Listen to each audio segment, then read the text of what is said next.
बिहार के संदर्भ में यह पत्रकार वार्ता आयोजित की गई है और इस पत्रकार वार्ता में बिहार में जो महिलाओं के ऊपर सेक्सुअल हरासमेंट्स, बच्चियों के साथ माने यौनाचार और कई तरह की इस तरह की समस्याएं सामने आई हैं, जिसको लेकर ये चाहती हैं कि बिहार में कैसे रेप के खिलाफ नागरिकों का एक बहुत बड़ा अभियान शुरू हो, आंदोलन शुरू हो और जिससे महिलाएं, बच्चियां और तमाम लोग जो हैं अपने आप को सुरक्षित महसूस करें।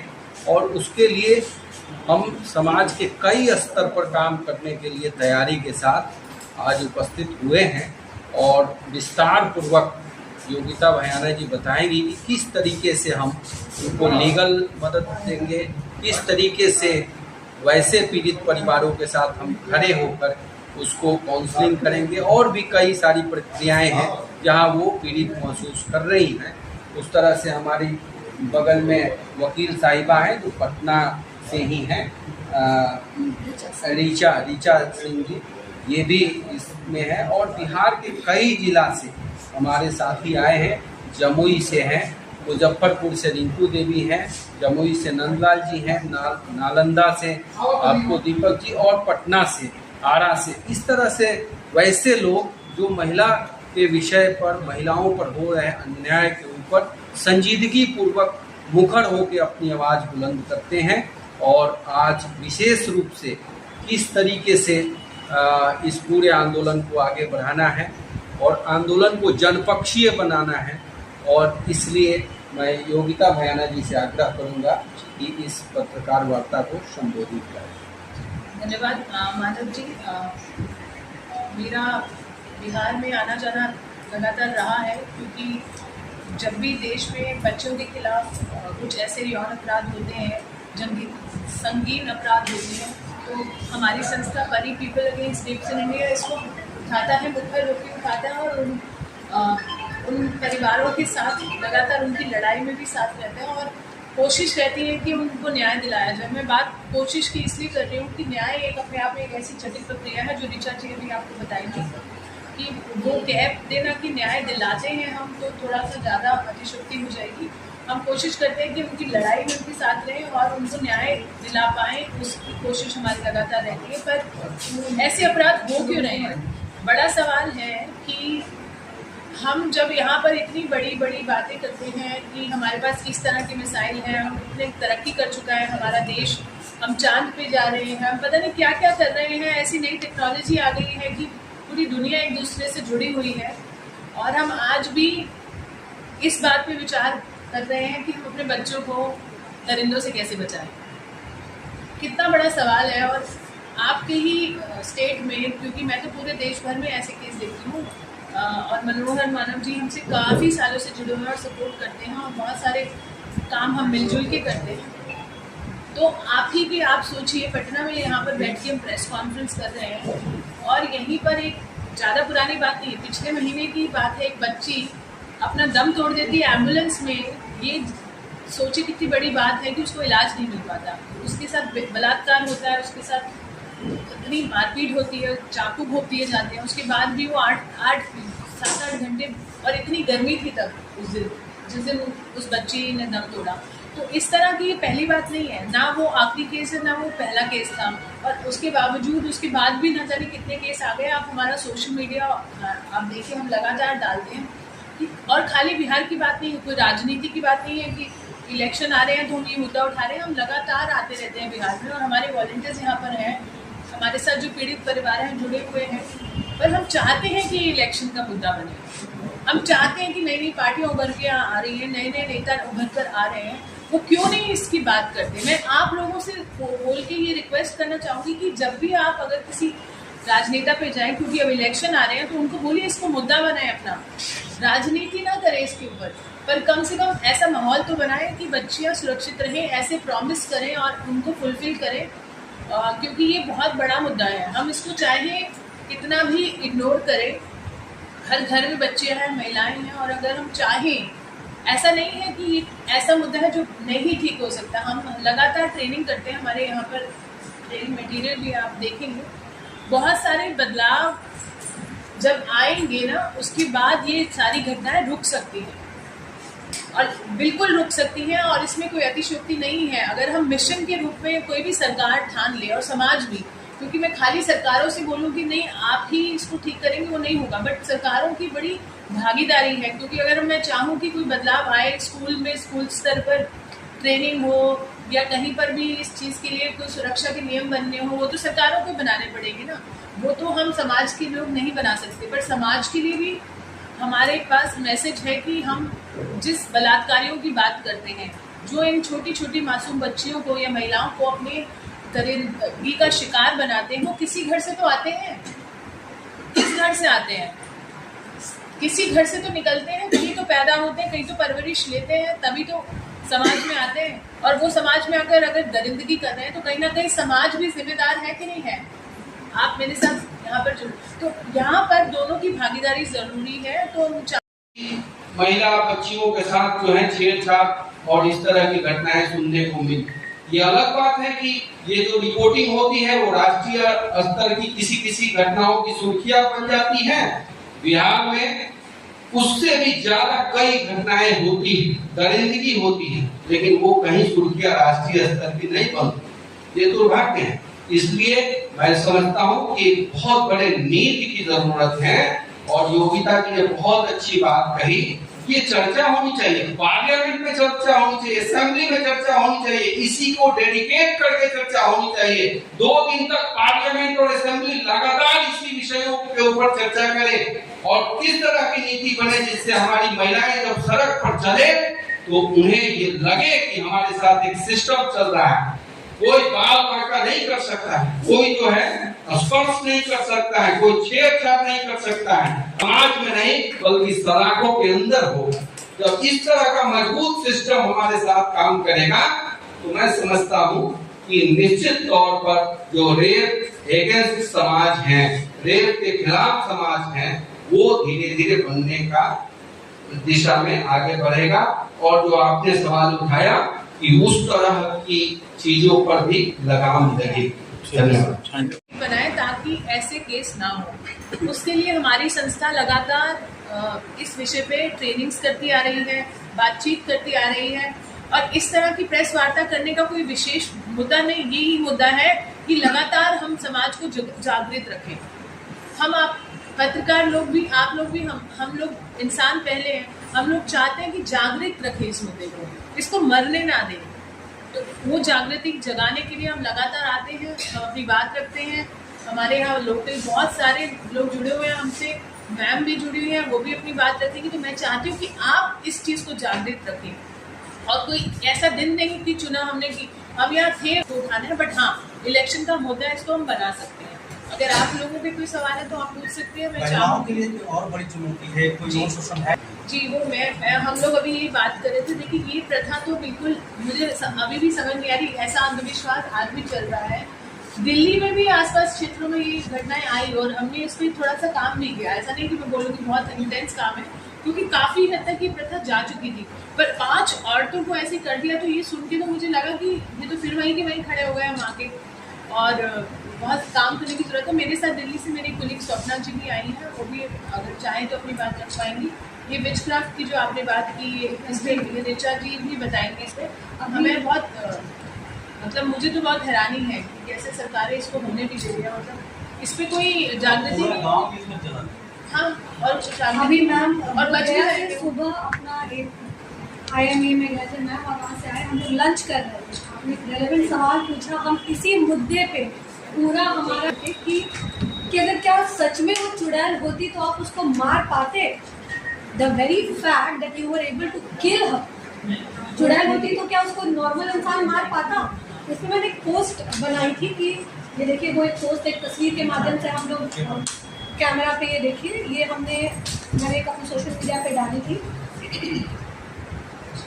एक चीज़ मैंने और नोटिस की, मुझे इतने मैसेजेस आए, आप ये क्यों डाल रहे हैं, इससे हमारी स्टेट की बदनामी होती है, ये होता है। जबकि बिहार एक ऐसा स्टेट है, मैं योगिता जी को यही बता रही थी कि स्टेट स्पेसिफिक एक्ट है, डायन एक्ट है हमारे बिहार में, और उसके बाद ये घटनाएं हो रही हैं। और ये कुछ घटनाएं जो रिपोर्ट हो रही है सबसे बड़ी बात, ऐसी बहुत सारी घटनाएं हैं जो रिपोर्ट नहीं होती, खास करके मैम की जो परी फाउंडेशन है जो काम करती है सेक्सुअल अब्यूज पे, रेप विक्टिम्स के लिए। अभी हम लोग बैठे हुए थे, मैम के फ़ोन पे जितने नोटिफिकेशंस आ रहे थे मैं देख रही थी जिस तरीके से। ये बहुत दुख, आज हम 2025 में बैठे हुए, it's such a sorry and sad state of affairs कि हम आज भी सिर्फ यही बात करते हैं कि पहले तो इसके बारे में बात हो। न्याय मिलना तो दूसरा स्टेप है, न्याय के लिए अप्रोच करना सिस्टम को तो दूसरा स्टेप है। पहली बात तो आज के दिन में भी जितने मुद्दे या जितने ऐसे केसेस रिपोर्ट हो रहे हैं उससे कहीं ज़्यादा केसेस आज भी रिपोर्ट नहीं हो रहे हैं because of social stigma. Because और विक्टिम्स की स्थिति देखिए, अभी लास्ट में आपके ही सोशल मीडिया पे मैंने पढ़ा था, शायद लड़कियां आफ्टर जब उनका बलात्कार होता है उसके बाद वो अब सुसाइड कर रही हैं क्योंकि उनको जस्टिस नहीं मिल रहा है। एक तो ऑलरेडी आपके साथ अन्याय हुआ और उस अन्याय के साथ आपको जीना है, तो अगर सिस्टम भी आपके साथ नहीं है फिर आपकी लड़ाई तो बहुत डिफिकल्ट है। तो वहाँ पे मुझे वो माँ बाप समझ में आने लगते हैं जो कहते हैं कि नहीं इसको छुपाओ। पहले तो ये चीज़ें आती ही नहीं थी बाहर ना, क्योंकि आपने, और ये हम एज जर्नलिस्ट आप लोगों की रिस्पॉन्सिबिलिटी है कि लड़की का रेप हुआ लिखने की बजाय ये लिखे कि लड़के ने रेप किया। The narrative has to change. जो हम समाज में मैसेज देते हैं उसको चेंज करने की जिम्मेदारी तो हमारी है या नहीं है। हम कोई लॉ पॉलिसी मेकर्स नहीं है, हम लॉ मेकर्स नहीं है। जो हम कर सकते हैं वो इतना ही कर सकते हैं कि इसके बारे में एक मुखर आवाज़ उठाएं, और उसके लिए आपकी ज़रूरत पड़ती है हमें। जो आज का ये मानव जी ने इतना, ये बहुत बड़ा है, इसको तो मैं छोटा नहीं मानती हूँ। मानव जी एक बहुत बड़ी चीज़ आपने की है, एक मंच देना जहाँ लोग इस पर बात कर रहे हैं, इसके बारे में सोच लेना। जो इकलौती चीज़ एक इंसान दूसरे को दे सकता है जो कभी वापस नहीं मिलेगी वो है समय, जो हम आप एक दूसरे को दे रहे हैं।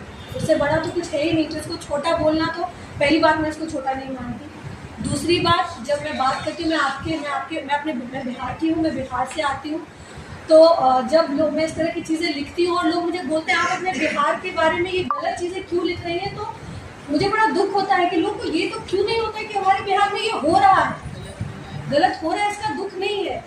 मैं और योगिता जी काफ़ी समय से एक दूसरे से जुड़े हुए। एक बांका का केस आया था होली के दिन, एक 5-6 साल की बच्ची को, उस फादर को सल्यूट है मेरी तरफ से, वो बैंगलोर से केस लड़ रहे हैं, आज तक लड़ रहे हैं। और जस्टिस 2021-20 का केस था ना, ये 21 का केस था ये। अभी मैम ने बताया मुजफ्फरपुर का केस, बच्ची एम्बुलेंस में मर गई है और ये सिस्टम का फेलियर है। और मैम कह रहे हैं हमारे पूरे बिहार को बदनाम किया जाता है, या बदनाम किया जाता है या उसके बारे में बोला जाता है कि यहाँ जात पात की राजनीति होती है। नेचर ने तो 2 ही जात बनाए, मर्द और औरत। ये बाकी जात पात तो हम समाज में बनाए हैं। खड़ा होता है कि यौन शोषण पे काफी महिला की संस्थाएं जो है वो खड़ा होकर आती है, ऊपर होकर बोलती है, लेकिन डायन में क्यों नहीं बोलती है? ये कहाँ तक सच है? बोलना चाहिए। देखिए हर चीज़ का ये भी बताएंगे मानव जी भी, इस पर मैं चाहूँगी बोले, पर मेरा जो ये मानना है वो ये है कि हमेशा हर चीज़ की आवाज़ बने हैं, तभी तो डायन प्रथा बंद हुई है, सती प्रथा बंद हुई है, सती ठीक है। जैसे आज के लिए बलात्कार हैं तब सती प्रथा होती थी, तो आवाज़ उठाए तो समय लगा। देखो हर समाज में चेंज होने में समय लगता है, बहुत गलत है। मैं तो खुद मैं देखो ऐसे ऑफिसर्स के लिए मैं खुद परेशान हूँ कि तो क्यों नहीं ये सिर्फ राजनीति क्यों करती है, इन लोगों को काम करने की जरूरत है।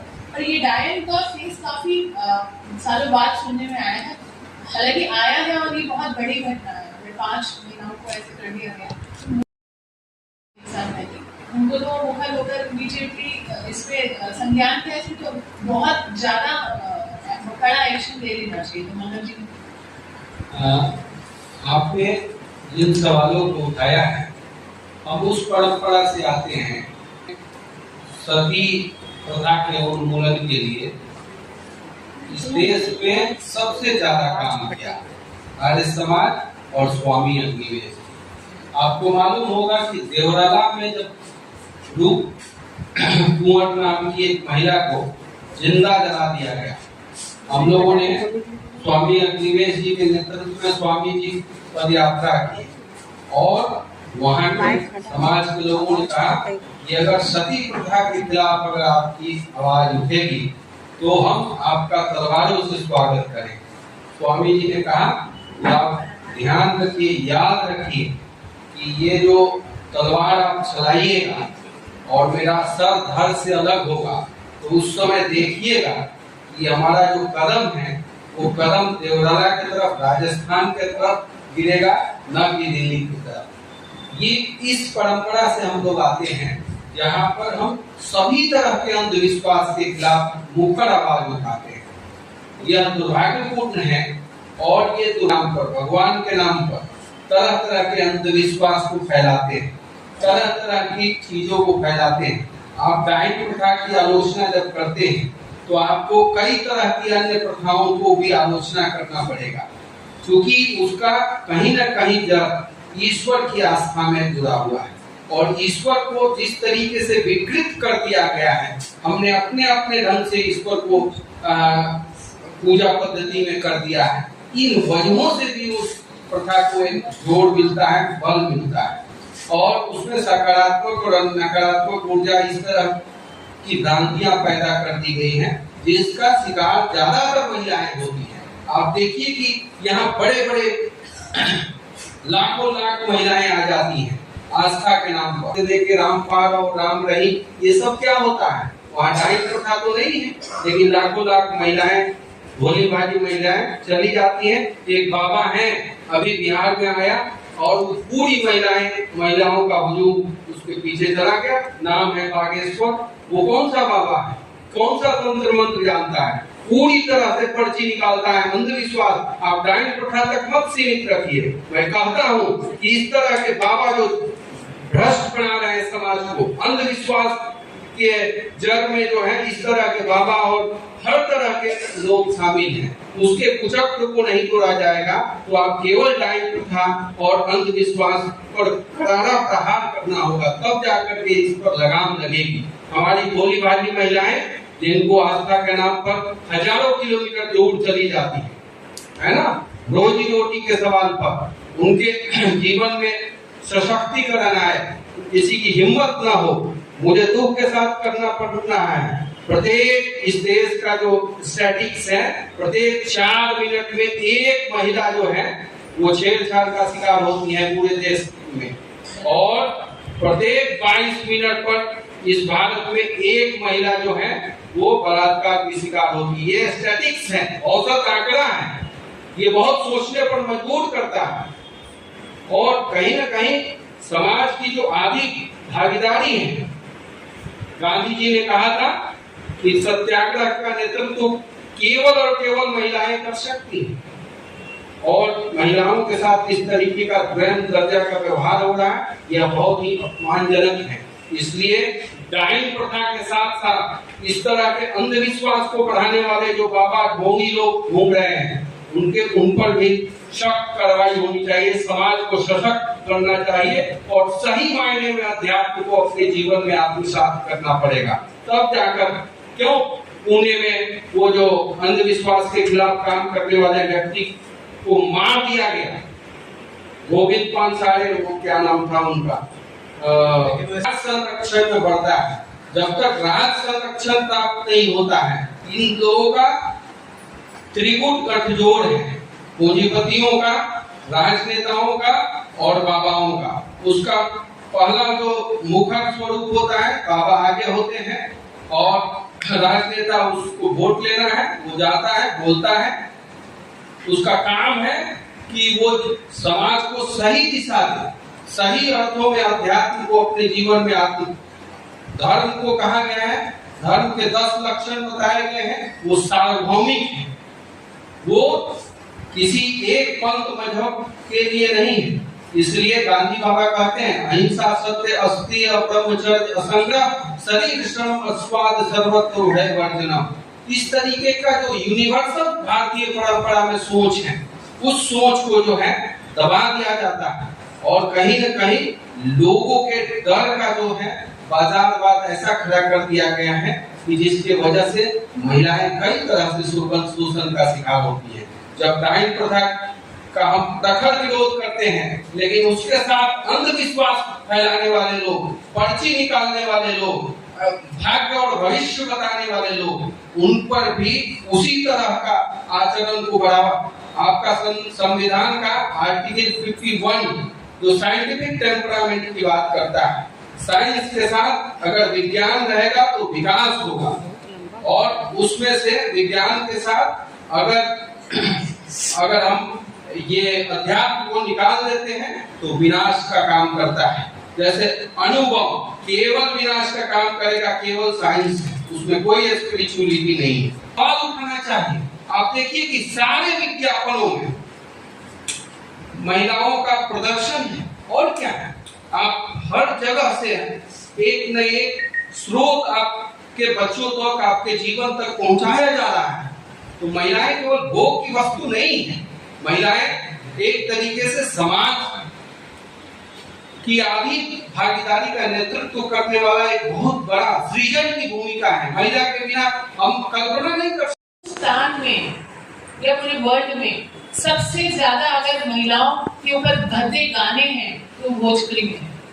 और मुझे ये कहने में बिल्कुल शर्म नहीं आ रही है, मैं यहाँ पर बैठी हूँ, मैं बिहार की नहीं हूँ, भोजपुरी नहीं समझती हूँ, पर मैंने इस पे थोड़ा स्टडी किया है। और इस तरह से ऐसे गंदे गंदे गाने जिनका मतलब मैंने समझा, क्योंकि मेरे को नहीं आती थी लैंग्वेज, मतलब मैं बता नहीं सकती, मुझे इतना रोष आया वो गाने सुन के, और वही गाने बजा के बच्चों को छेड़ा जाता है, और वो सोचे कितना बुरा उसका असर पड़ता होगा। तो आप लोग प्लीज इसके खिलाफ भी आवाज उठाइए, और हम लगातार इसके खिलाफ बोल रहे हैं कि कौन बना रहा है ऐसे गाने। आपकी फिल्म इंडस्ट्री को और सुनने वाले तो सुन ही रहे, बनाने वाले किसी नहीं बना रहे, क्योंकि कम से कम इतना तो मत गिरिए उनको। प्लीज ये मैसेज आप लोगों के जरिए मैं देना चाहती हूँ कि मतलब पैसा कमाने की होड़ में इतना भी मत गिर जाइए, क्योंकि अगर हम इतना प्रोग्रेसिव काम कर रहे हैं कि हम चाह रहे हैं कि बलात्कार रुके, और आप इस तरह की गंदगी परोस रहे हैं जिससे बलात्कार को बढ़ावा मिलेगा, तो नहीं बदलेंगी चीजें। इसलिए आप लोगों का योगदान इसमें रहेगा कि ऐसे गानों को बॉयकॉट करना पड़ेगा। भोजपुरी फिल्म इंडस्ट्री जहाँ पर इस तरह के गाने, जिस तरह की महिलाओं को दिखाया जा रहा है, वो हम सबको रोकने की जरूरत